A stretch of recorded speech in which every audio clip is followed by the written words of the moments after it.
Hey guys, Drew here, back with another video, and welcome to another video of Regiment Rewind, where I discuss how the Newfoundland Regiment have been doing, recapping their games. And the Cape Breton Eagles are coming in for this weekend. They played last night.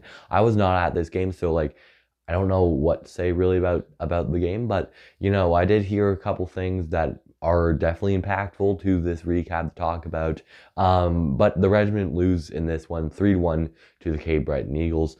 From what I've heard, it just wasn't a great effort from the regiment. They looked asleep, and we'll talk about it a little bit more. But they had a lot of line changes as well. A lot of new players coming in and returning players. We'll talk about that in a bit. But for now, I just want to talk about the goals. Noah LeBerge opened up the scoring not even a minute in, I believe.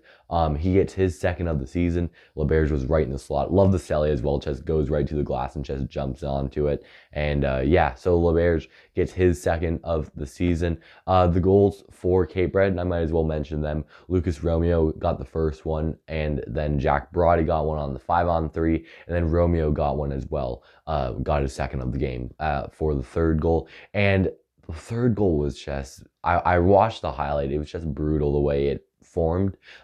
You could say Gogan was on a partial breakaway, like it wasn't a full breakaway.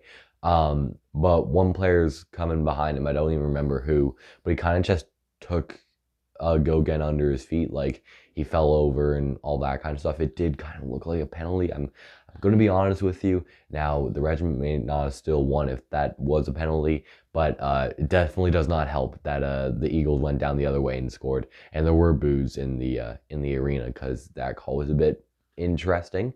But there were actually the four refs or four officials for last night's game are actually from Newfoundland.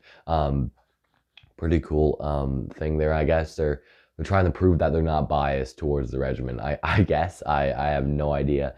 But yeah, just overall, not a great effort, to be honest with you, for the regiment. Their record is now 9-7-1. And we had a few debuts, and I wanted to talk about this as well. Joseph Kovaluzzi and Fenwick McLean made their regiment debuts, QMJHL debuts, in fact. Kovaluzzi, geez, gotta pronounce that last name right.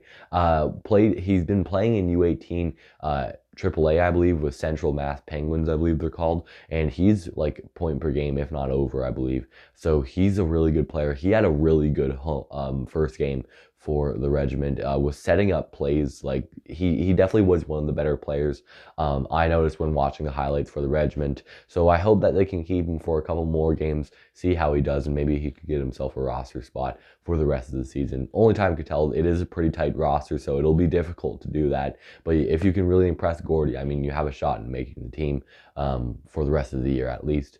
And on McLean's side, it wasn't as great.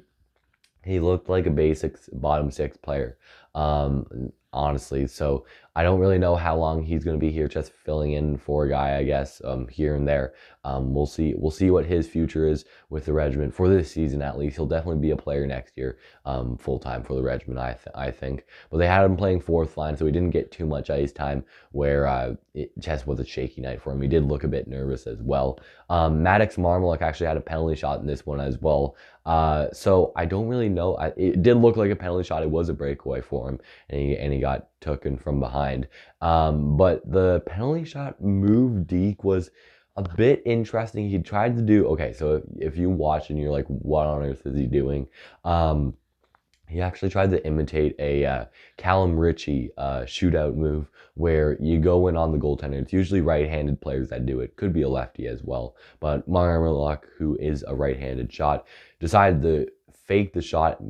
The puck kind of moved over to the right, and you backhand it and you roof it, kind of. It's a nice move. If you haven't seen it already, just search up Callum Ritchie, penalty shot, shootout move, shootout deke, anything like that. It should pop up on YouTube or TikTok or somewhere like that. But Marmalek attempted that, but when he took the fake shot to move the puck over, the puck moved right into his feet, so it kind of turned into nothing. That play kind of turned into nothing, I'm going to be honest with you. But Marmalek had the opportunity, the first penalty shot actually in Newfoundland Regiment history. I believe it was said on the broadcast. So yeah, Marmalek gets put in history there for the regiment. And yeah, I wanted to talk about the key thing I noticed on why the regiment didn't really succeed that much.